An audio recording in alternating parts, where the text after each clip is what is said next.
আমরা দেখতে পাচ্ছি বিমানবন্দরের ভিতরে বেশ কয়েকটা আন্তর্জাতিক বিমানগুলো দাঁড়িয়ে আছে এবং এই মুহূর্তে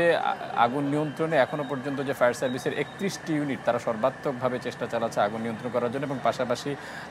রিমোট কন্ট্রোলিং সিস্টেমের মাধ্যমেও রোবটের মাধ্যমেও তারা আগুন নিয়ন্ত্রণে আনার চেষ্টা চালাচ্ছে। এখন এই মুহূর্তে সহকর্মী আহমেদ সোহাগ, যিনি বিমানবন্দরের ভেতরে রয়েছেন, আমরা তার কাছ থেকে ভেতরে যে চিত্রটি সেটি দেখতে পাচ্ছি এবং বিস্তারিত তার কাছ থেকে জানতে চাইব। আহমেদ সোহাগ।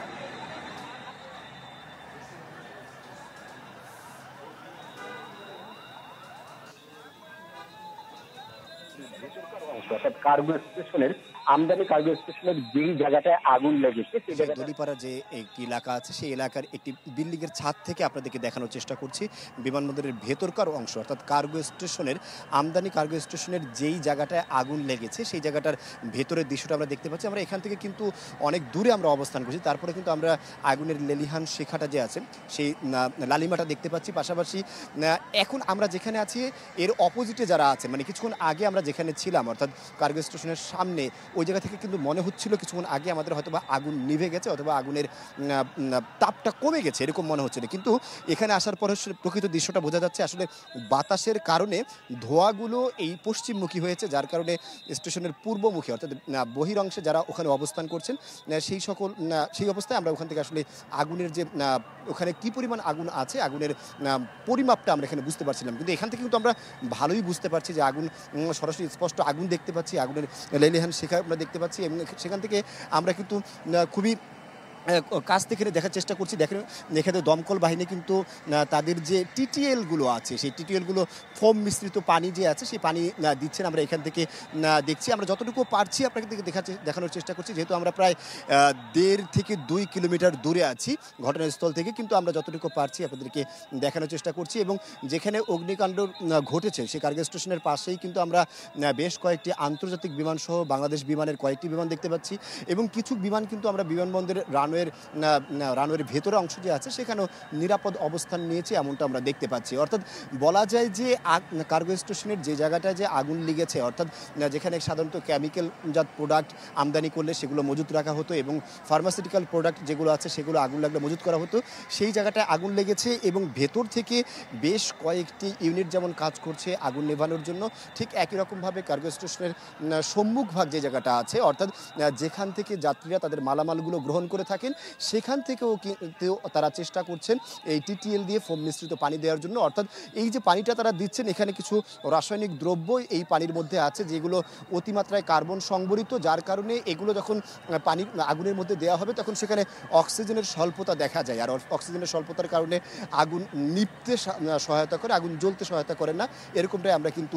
জানি। সুতরাং এই ফোম মিশ্রিত পানিগুলোই কিন্তু তারা প্রতি মুহূর্ত দিচ্ছেন, অর্থাৎ তাদের যতগুলো টিটিএল আছে প্রায় 5-7টা টিটিএল এসেছে এবং কিছুক্ষণ আগ পর্যন্ত প্রায় আমি আধা ঘন্টা আগ পর্যন্ত যে তথ্য জেনেছি সেই তথ্য মতে প্রায় ফায়ার সার্ভিসের 13টি স্টেশনের 31টি ইউনিট এখানে কাজ করছে শুধু ফায়ার সার্ভিসের। এছাড়া বাংলাদেশ সেনাবাহিনী, বাংলাদেশ বিমান বাহিনীরও বেশ কয়েকটি অগ্নি নির্বাপন ইউনিট এখানে কাজ করছেন। পাশাপাশি আমরা দেখেছি যে সেখানে বাংলাদেশ সেনাবাহিনী, বাংলাদেশ বিমান বাহিনী এবং বাংলাদেশ বিমানের বেশ কয়েকটি মেডিকেল টিমও কিন্তু এখানে কাজ করছেন এবং এই পর্যন্ত দেখেছি অনেকগুলো অ্যাম্বুলেন্সে করে তারা কিন্তু যারা এই দমকল বাহিনীর সদস্যরা যারা এখানে কাজ করছেন, যেহেতু এখানে কাজ করাটা কিছুটা জীবনের ঝুঁকি নিয়েই তারা এখানে কাজ করছেন, সুতরাং তারা এখানে কাজ করতে গিয়ে আহত হচ্ছেন। RICL TMX, যুগের পর যুগ স্থাপনা থাকে মজবুত এবং অনেকেই দগ্ধ হচ্ছেন। আমরা বেশ কয়েকজনকে এরকম দেখেছি প্রায় কিছুক্ষণ আগে যে তাদেরকে দগ্ধ হওয়ার পরে তাদেরকে এখান থেকে বের করে নিয়ে যাওয়া হচ্ছে। অর্থাৎ বলা যায় সামগ্রিক অবস্থা থেকে সেই দুপুর 2টা বাজে যে আগুন লেগেছে 2টার পর থেকে এখন প্রায় 5টা বেজেও অতিক্রম করেছে, 5:15 মতো বাজে, এই প্রায় 3.5 ঘন্টা ধরে আগুন এখনও জ্বলছে এবং খুব হলফ করেই বলা যায় না যে আগুন নিভে যাবে, অর্থাৎ আগুন নিভতে কতটুকু সময় লাগবে সেটা কিন্তু ফায়ার সার্ভিসও এখনও পর্যন্ত আমাদেরকে নিশ্চিত করতে পারেনি এবং ফায়ার সার্ভিস এই 3.5 ঘন্টার মধ্যে এখনও পর্যন্ত কোনো ব্রিফ করেনি। পাশাপাশি বাংলাদেশ বিমান এবং বাংলাদেশ বিমান বাহিনী বা সেনাবাহিনীর যারা আছেন আইন শৃঙ্খলা রক্ষাকারী বাহিনী তারাও কিন্তু এখনও কোনো ধরনের ব্রিফ করেনি, অর্থাৎ তারা সর্বাত্মকভাবে এখন চেষ্টা চালিয়ে যাচ্ছেন এই আগুন নেভানোর জন্য, অর্থাৎ এই জায়গাটা তারা মনোযোগ দিয়েছেন এবং বাংলাদেশ ফায়ার সার্ভিসের 31টি ইউনিট ঢাকার 15টি স্টেশন থেকে এসে এখানে আগুন নেভানোর কাজ করছেন। আগুনটা যেন এখন আমি এখান থেকে